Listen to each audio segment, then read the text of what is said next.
Sa Bacolod City, amay nga kargador nagahilibiyon matapos nakuhaan sa iligal nga droga. Misis kag minor de edad sini nga bata dakop man sa operasyon. Yaring balita nga itong gintutukan.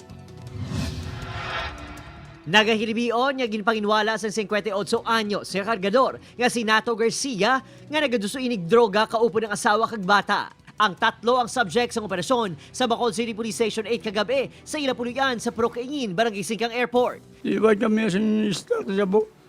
Sa lasong lady kasi ko pa nila pati asawa ko. Sige, sa bata ko. Pinagwanta ko lang kayo. Kasi mapatay ko nila ko yun. Ginapanginwala ni Garcia na kuha sa ilang apito ka sachet o kung balor 5,000 pesos ang ginapatian Cebu. Ginareklamo man sini ang ginapasuni pagsakit sa kapulisan sa bata kag asawa. Pagdukot sa ako nga kawan si Quinta, sinumbag si Kailidio. Kasi hindi na. Basta bata ako sinumbag bagay nila. Ginakabalakan ni Garcia ang sitwasyon sang 53 anyos nga misis nga ginapatihan may diferensya sa paminsaron. Kagabi, wala untat ang pagwangal sini sa karsel. I cannot speak. Why? I'm speechless.